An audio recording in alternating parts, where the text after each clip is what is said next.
Hey guys, welcome in. Today I got a brand new video for you guys on one of my favorite books of all time. It is by Eric Carle, one of my favorite authors of all time. It is Brown Bear, Brown Bear. What do you see? I actually got a couple different versions of this book. This is like a really, really old kind of retro version of the book. One of the first editions, I think. So this is a tear art project for the book Brown Bear, What Do You See? What I do for this project is kind of get kids thinking about shapes and how to tear art into those shapes. How I started out is kind of with the top of the book has kind of the orange on the top and bottom. So I'll kind of glue these two sections down. And in the middle of it, I start breaking down the bear into shapes, into different patterns and kind of shapes to see how the bear looks. So I would ask the kids actually what shapes are going to be in a bear. And when I say what shapes, they usually will come up with some sort of oval or circle shape for the body. So if I do the body, it would be usually like a big kind of oval in the middle. A lot of them will then go kind of towards the head shape.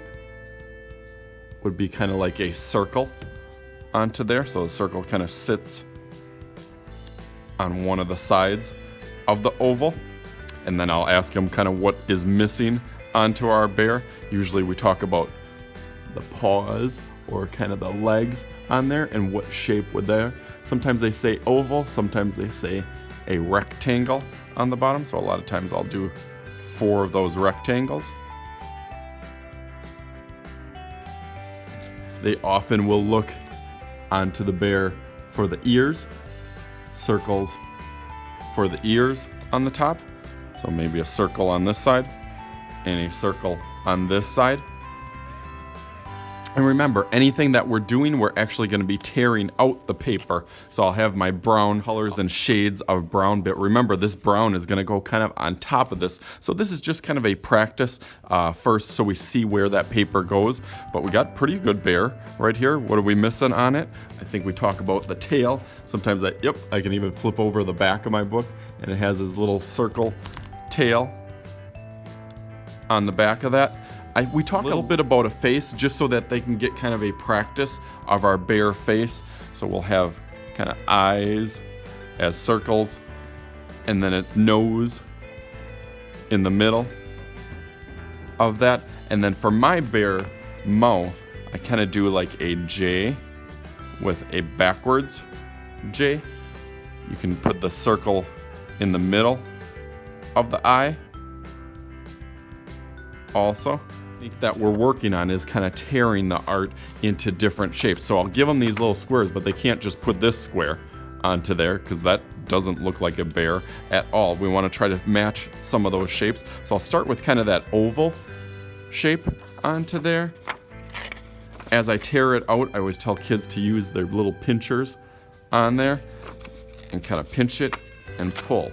Pinch it and pull. And it doesn't have to be perfect. So that would be maybe the top of my oval. So I'll kind of go onto the bottom of it. Looks like a pretty good oval. Let's see, not too bad. And it kind of has that almost like bear texture onto it. So I'll cover that part up. And then I got to do for the head on here. So all these little pieces, I'll kind of go through, I'll kind of fast forward it. But all these little pieces I'm kind of tearing off into different shapes to kind of fill over the top, and then I'll add a glue stick on top of that to glue it down.